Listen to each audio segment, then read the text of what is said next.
This sketch shows f of x is equal to ax squared plus bx plus c. That's f, our little parabola. And g of x is equal to k to the power x. And both of those are passing through the values 1 and 3 as a coordinate set. Now, from this diagram, we can already see that we were given some x-intercepts and a y-intercept, which is going to be our value of c over there.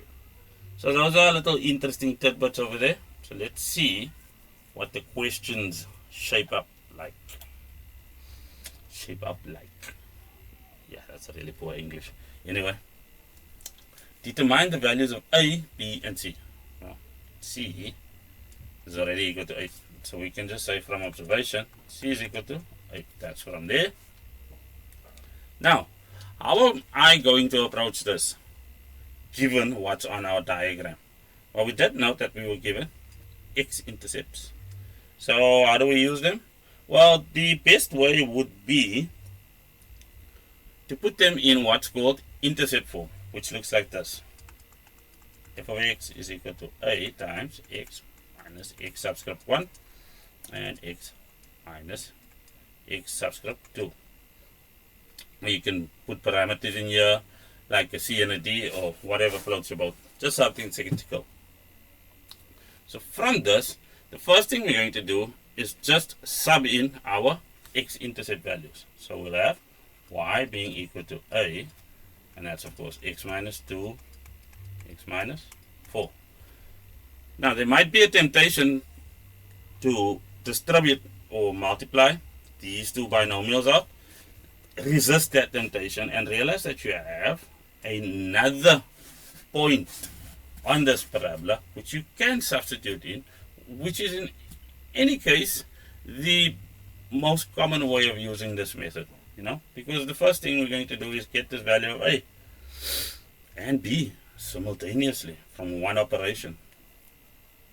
So let's see what happens. So our y value is equal to 3, and then we'll have a is equal to 1 minus 2, and then 1 minus 4. So that's going to be negative 3, that's going to be negative 1. If we multiply those out, we get negative 1 times negative 3 is equal to 3, and that's a. Which means it's trivial to see that a is equal to 1. That makes our lives really easy, because now we know that f of x is equal to, our a value is now equal to 1, so we're not writing that down.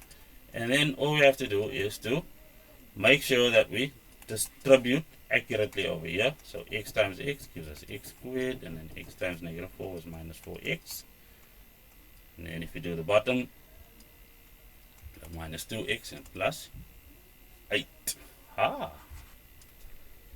So to finish everything off, we'll have that f of x is thusly equal to x squared minus 6x plus 8. So a is equal to 1 and b is equal to negative 6. Well, let's just put c equal to 8 over here so we can gain back some space. Determine the value of k over here. Well, this point 1 and 3 is on g of x as well. So what we'll do then is say that g of 1 is equal to 3. Let's just get that right. So what will that mean? It means that 3 is equal to k to the power minus 1. So k is equal to 3. It's that easy. Let's move up. Determine the range of f of x. Well, if they ask for the range of any graph, they want to know the y values for which the graph is extant or for which the graph exists. What would help here is if we have this f of x, the defining equation in turning point form. F of x is equal to a multiplied by x minus b all squared plus q. That's the form we're after over here, because then we can read our p and q values. Now, in order to achieve this, we are going to take our standard form, and then we're going to say that our p value over there, which indicates our horizontal shift, is equal to minus b over 2a, which in this case is just minus 6 if you substitute the correct b value, and that's over 2 times 1. That turns positive, and 6 divided by 2 is equal to 3. Now what's the use of this? Well, the use of this is if we want the range or the relevant y values, we need this q value, because that gives us the vertical minimum value or the minimum y value that exists on this f of x, and then from that the range then becomes obvious or trivial. So let's have a look at that. We are then calculating f of 3, which is this p value, and that means we need 3 squared minus 6 times 3 plus 8. What we'll find is we're dealing with negative 1, which makes sense because that value is underneath the x-axis. So our range thusly is that y is greater than or equal to negative 1, and y is a member of the reals. Okay, so hopefully that makes sense. Explain why f of x does not have an inverse.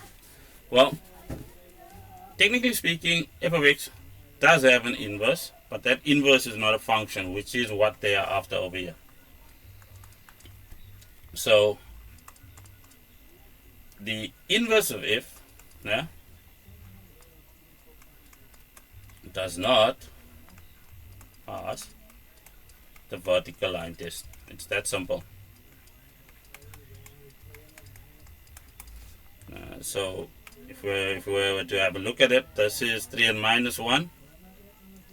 So that y value of 3 would sit over there, but the minus 1 would sit over there. And then it's a question of, well, what is that going to look like? Well, something like this. Okay. Okay, this is going to have to be like way over there. So it's not to scale. But the point I'm trying to make is this. If we had to look at any vertical line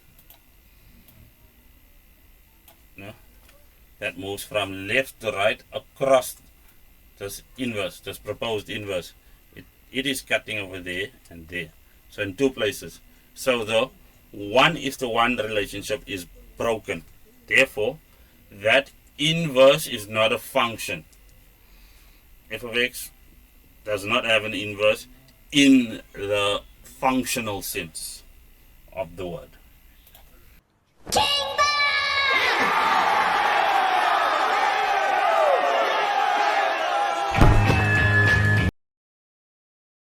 What does that mean? Well, 3 is then equal to, well, b to the power 0 plus that c. And that's equal to 1. Therefore, our c value is equal to, well, 3 minus 1, which is equal to 2. I think that's about as simple as that needs to be. Awesome.